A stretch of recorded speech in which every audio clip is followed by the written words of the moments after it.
We're back on our 67 UK Camaro, and after 2 years of sitting around, almost 2 years, we finally decided that we're going to start the body work.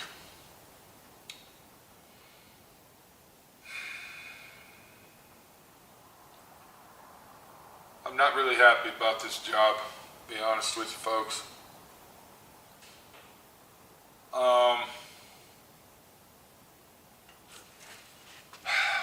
What I'm doing now is I am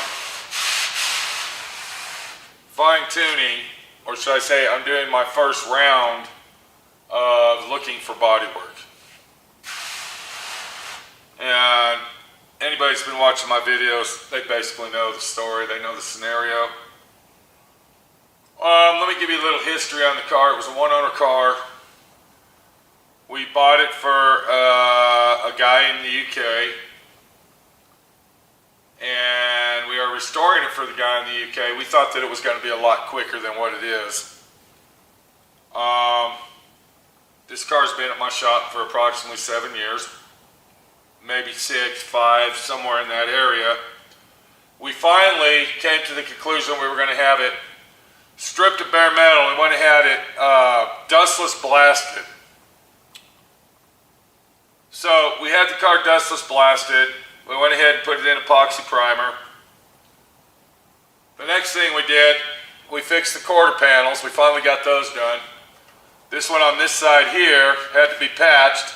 The other one, we had to put a full quarter panel on it. And then after that, the car basically sat. It's been sitting for a couple of years. The owner ran short on cash. My friend being the nice guy,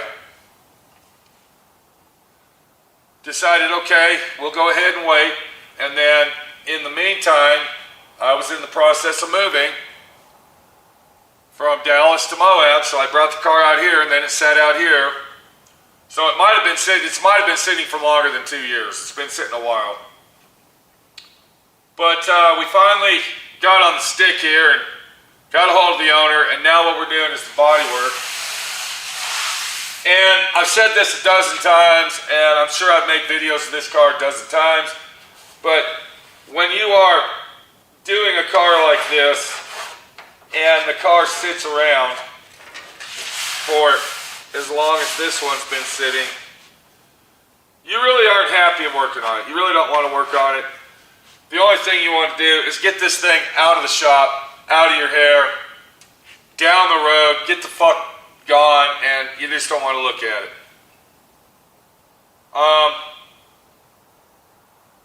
I'm getting to the point that I don't want to do this work no more. I really don't. I just found some rust right here. So we got some rust to repair we got to fix. I really don't want to do this kind of work anymore. I'm tired of it. But anyway, back to what we're doing. The first thing I do when I do the body work, and I've said this before, and I'm just kind of throwing this into the series of this car being restored, I always take my pencil and I go down the car and I find as many imperfections, dents, dings, whatever I can find, and I mark them, just like I'm doing here. You can always use your hand. You always use your hand to find the imperfections. Okay? I will say that black epoxy primer is a lot easier to find your dents on than gray primer. So if you're painting your car a dark color, use black epoxy primer. It's a lot easier to find all the dents than it is with gray. Another way that you can do it, you can put a guide coat on it and then come back and sand it all down with a block, and then that'll show you. But we're just really, right now, getting back on this car and trying to get in the mood, you might say, to restore it. Another thing that I'm kind of upset about is these wheels and tires. Now, I have bought, these are 14-inch. And I've already contacted the owner and told him, look, dude, you need to buy some wheels and tires for your car. We need to get some wheels and tires on your car. I've got to have wheels and tires. So he's in the process of checking it out. But anyway, what I was saying is, I have bought tires for this thing 3 times. Now, every time that I have to buy a tire to hold air, like I'm doing here, it's costing about 40 bucks. Because these are 14-inch tires, and they're hard to find.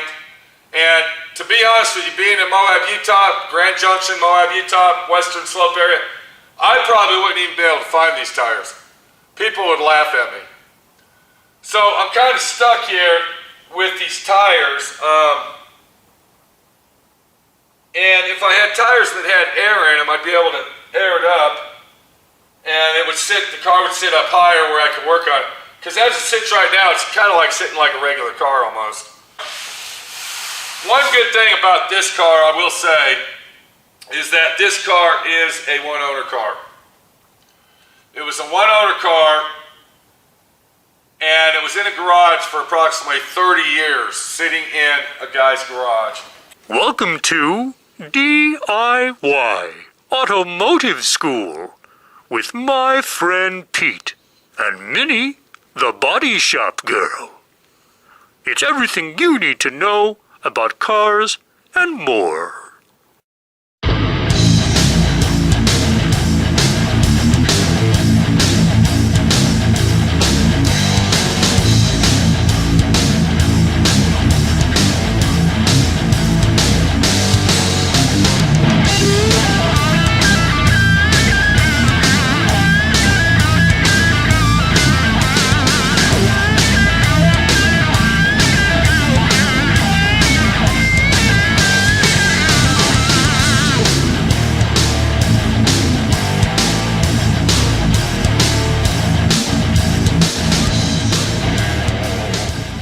One good thing about this car, I'm going to go ahead and say, is that this was a one-owner car.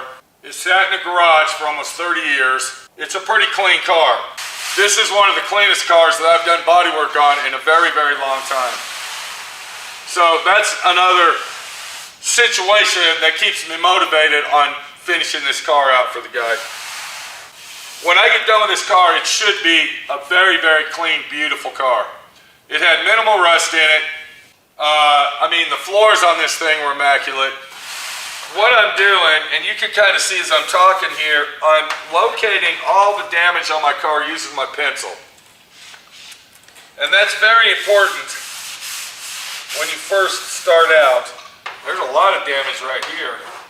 This little quarter panel section is damaged pretty bad. And even right here. Wow. But that's real important to walk the car, okay? You want to walk the vehicle like I'm doing, and you want to take your hand, all right? And I have videos on doing this. Like I said, I'm just doing this because we're making a video set of this car being done. And so basically I'm at the stage of doing the body work. It feels like it's dented, but in this area here, it feels like it's pushed in. And then down here, we got action going on. So there's something funky right in this area. And that's why it's important that you walk the car with your hand. Because walking the car is going to tell you where your starting point is on your classic vehicle or automobile that you're working on. So if we walk around this way here, we're going to see this is our front cowling. This is our front grill opening, our upper tie piece. And you can see where this hood fits down inside this. All right. Now, this section right here, this is in really bad shape. But I think I can go ahead and fix this. You can kind of see where I marked it with my pencil and I went like that, and that's my sign telling me it's fucked up pretty bad. Okay, what I got here, I got this piece. It's been in this box. I don't even know what this thing goes to, okay? I'm thinking it might even go to our Mustang outside, our notorious Mustang. But I'm gonna go ahead and pull this out and see what it goes. I can already tell that it's not this piece here. But let's go ahead and pull it out anyway and see what it is.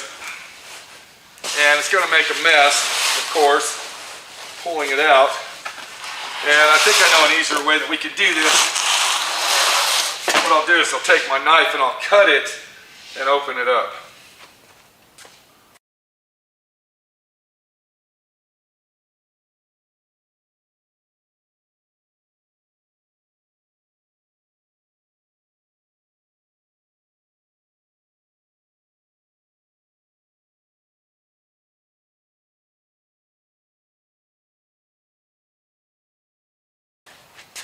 Like I said, I don't even know what this is. For all I know, it can go to our Mustang over there. It said in our trailer, it said in the trailer over at SWRC Ranch Dallas for several years, more than that. So, and I'm pretty sure that rats were living in this as well. But we're going to open it up. And I see there's a lot of bubble wrap in here, which I don't want to get that everywhere. But lifting this up is going to make it get there. So let's go ahead and open this thing up. And this is not, okay, this is not the piece that I was thinking. This actually goes on the back of the car. Okay, something's wrong here. That is not the rear valance for this car. Okay, hold on. What the fuck is this what we're looking at? I don't understand. Unless it goes on the very bottom of this. But it can't go on there, so I don't know what the hell this thing is. I'm going to have to fit this thing onto the car and find out and figure out what the hell it is. I believe this is the lower front. Now that I look at it, it looks like the lower front valance that kind of rolls around under here, maybe? Huh. And now you're getting the idea of the situation that says this has been sitting around for a long, long, long time. Let me locate all the body damage that I need to locate. We're going to come back. I'm going to walk you through restoring this car. It's going to be a beautiful car when we get done. Stay tuned for more videos. I got to get some work ahead of me. I don't know what this thing's for. I got to figure it out.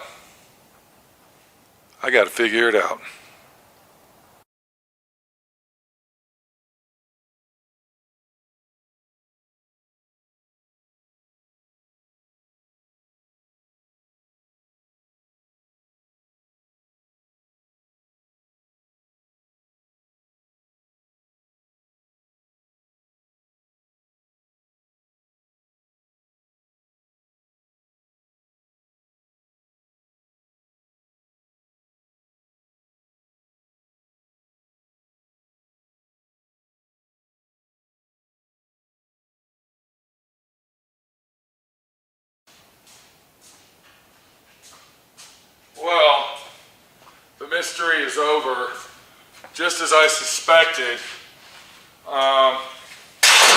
is not for our Camaro at all. What it is for our other car that's been here for 7 or 8 years, our 1968 Mustang. The owner must have forgot about purchasing this. It's been such a long time ago. He had it sent to my shop. And the reason I was confused is because the last time I was in Dallas, he said, hey, look for a front valance for me, see if your buddy's got one, because if he does, I want to buy it from him, I need one. So I picked this up in Dallas, which is an NOS. No, I'm sorry, it's not NOS, it's OEM.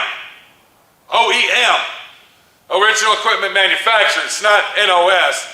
This one here is NOS. This is an NOS front valance. And there's the sticker right there. So I don't know how much Mr. Mustang paid for this, but I'm sure it was a pretty penny. And he forgot all about it. If I was a dishonest guy, I could have kept this thing and resold it and made a fortune. But I'm not that way. I don't do that. So what we'll do, we'll get a hold of Mustang Kurt and tell him that the owner of the New Jersey car didn't need this, that he already had one. I'm sure he'll be happy because he really didn't want to sell this anyway. He was kind of doing us a favor by doing that. This is Pete, my friend Pete, your friend Pete, over here at D.I.Y. Auto School, working on the Camaro, trying to get the bodywork done, trying to get it ready to paint. But we're not going to stop there because we can't even paint it yet once we're done with the bodywork. That was ice falling off my building, if you heard that. After we get done doing the bodywork and putting in a primer, we got to stop there. And when we get to that point, I'm going to tell you why. Take it easy. See you later. And hopefully, if you have a shop, you don't have one of these sitting around. If you know what I mean.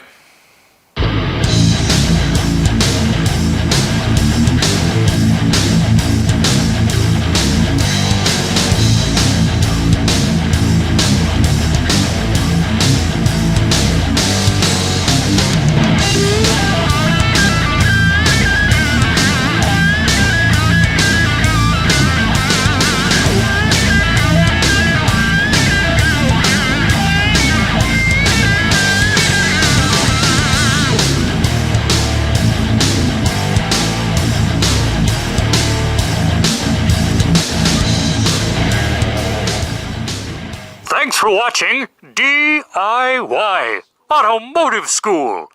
Classes don't stop till you know everything.